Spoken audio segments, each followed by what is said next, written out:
엔비디아가 1%대 밀리며 지수에 압박을 가했습니다. 델이 실적 발표 후 10%대 급락했습니다. 엔비디아가 투자한 의료 AI 관련주가 급등했습니다. 출근길 뉴스프레소입니다. 3대 지수는 추수감사절 휴장을 앞두고 일제히 하락 마감했습니다.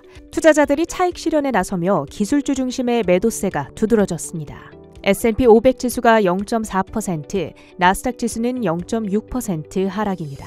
간밤 연준이 선호하는 물가지표 PCE 가격지수가 발표됐습니다. 헤드라인과 근원 수치 모두 예상에 부합하는 수준으로 발표됐는데요. 둔화세가 정체됐다는 해석도 상존하나 대체로 물가가 예상대로 잡히고 있다는 판단과 함께 12월 금리 인하 가능성은 전일 59%대에서 70%까지 솟아올랐습니다. 연내 추가 인하 기대감이 커지면서 국채금리가 하락하고 달러는 약세를 보였음에도 나스닥 중심의 하락세가 두드러졌는데요.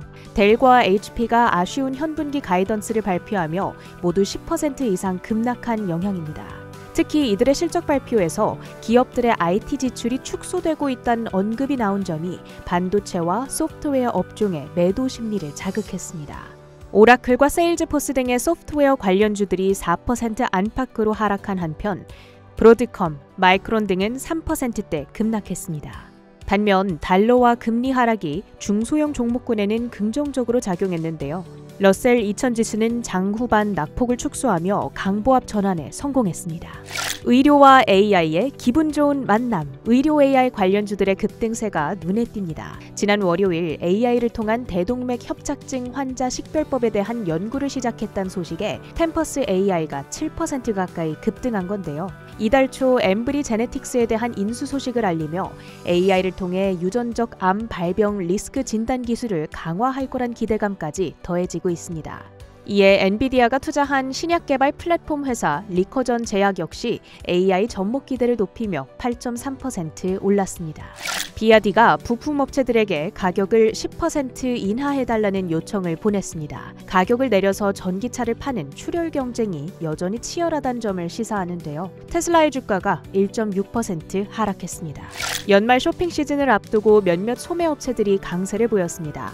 젊은 층 대상의 보헤미안 스타일 의류기업 어반 아웃피터스는 고가품 중심의 양호한 실적과 함께 연말 쇼핑 시즌에 대한 긍정적 발언을 하자 상승했는데요. 이에 시티가 투자 의견을 중립에서 매수로 상향 조정했습니다. 주가는 18%대 급등하며 1년 만에 최대의 상승률을 기록했습니다. 최근 등락을 이어가던 타겟과 에스티로더, 울타뷰티 역시 동반 상승했습니다.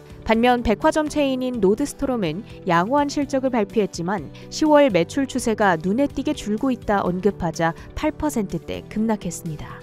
AI를 위한 SoC 반도체 개발사 암바렐라, 최근 양자 컴퓨팅 테마주로도 분류되는데요. 월가 기대치를 훌쩍 웃도는 4분기 매출 가이던스를 발표하자 5.9% 급등했습니다. 태양광 기업 솔라엣지는 비용 절감을 위해 에너지 저장 사업 운영을 중단한다 밝히자 8.6% 급등했습니다. 중국의 자율주행 기업 포니 AI가 IPO를 통해 나스닥에 상장했습니다. 장 초반 19% 폭등세를 그린 이후 7%대 급락 마감하는 등 커다란 변동을 보였습니다. 소형 드론 업체인 언유주얼 머신은 트럼프 주니어가 자문위원회에 합류했다는 소식에 82.3% 폭등했습니다. 출근길 뉴스프레소 헤드라인입니다. 간밤 공개된 물가지표들에서 향후 금리 인하 속도에 대한 힌트가 확인됐습니다. 우선 PCE 물가지표, 미 상무부는 10월 PCE 물가가 전년 동기 대비 2.3% 상승하여 지난달 대비 상승했지만 이는 전문가 예상치에 부합했다고 발표했습니다. 그리고 연준이 가장 중시하는 인플레이션 지표인 근원 PCE는 전월 대비 0.3%, 전년 대비 2.8% 올라 이는 올해 4월 이후 최고 수준이었습니다. 이에 인플레이션 둔화세가 조금 주춤하기는 했지만 그래도 시장의 예상치에 부합한 수준이어서 시장은 큰 충격을 받지는 않은 듯해 보입니다. 하지만 인플레이션 목표치 2%보다는 3%에 더 가까운 수준이어서 추후 금리 인하를 조금 더 신중히 단행할 수도 있다라는 전망이 나오고 있습니다. 그래도 경제 성장세는 견조한 흐름을 보입니다. 소비 지출의 증가, 기업 투자 확대 덕분에 GDP 성장률 잠정치는 2.8%로 집계됐는데요. 이렇게 경제가 강력한 성장세를 이어가고 있는 것으로 보여지며 다가오는 12월 금리 인하 가능성에는 조금 더 힘이 실렸습니다. 하지만 내년 금리 인하는 기존의 기조와는 달라질 가능성이 있습니다. 이렇게 금리 인하에 대한 방향성을 계속해서 잡아 나가는데 지금은 고용시장에 조금 더 집중하고 있습니다.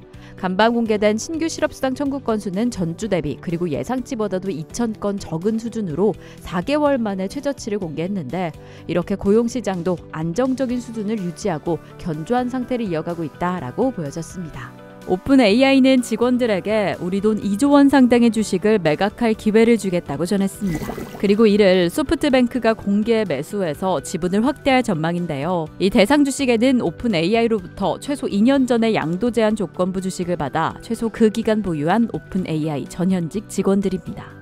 이 매입 가격은 주당 $210로 오픈 AI의 초기 직원들이 해당 가격의 주식을 매각하게 된다라고 한다면 초기 직원들 내에 억만장자가 속출할 것이다 라는 전망입니다. 이에 따라 기술 직원들을 회사에 붙잡을 가능성이 높아지고 공개 시장 상장 압력까지 줄여 오픈 AI에도 이로울 것이다 라는 평가가 나오고 있고요. 결국 이 지분을 사들일 소프트뱅크, AI 분야에서 입지를 공고히 하기 위한 전략이 야망이 드러납니다. 이전에는 엔비디아와 손잡고 AI 슈퍼컴퓨터를 만들겠다라고 전한 바가 있는데 최근 퍼플릭시티에도 투자하면서 AI 검색 시장에도 힘을 더하고 있습니다. 그리고 이렇게 오픈 AI의 투자를 늘리며 공격적인 행보를 이어가고 있습니다. 이어서 상품 시장입니다. 휴전 소식이 하락했던 국제유가, 간밤에는 미국 휘발유 재고가 크게 늘었다는 소식까지 더해지며 3거래일 연속 하락했습니다. 비트코인은 또다시 상승합니다. SEC 위원장에 암호화폐에 친화적인 전 SEC 위원인 폴 애킨스를 임명할 수도 있다라는 소식도 더해졌고 일각에서는 2025년 초강세장이 올 것이다 라는 전망도 나오고 있습니다. 10만 달러 돌파를 앞두고 변동성에 유의하시면서 살펴보는 게 좋겠습니다. 금값과 구리값은 상승 마감했습니다. 이상으로 뉴스프레소 전해드렸습니다. 오늘도 눈이 정말 많이 오는 출근길입니다. 안전에 유의하시면서 더 행복한 하루 되시길 바라보겠습니다.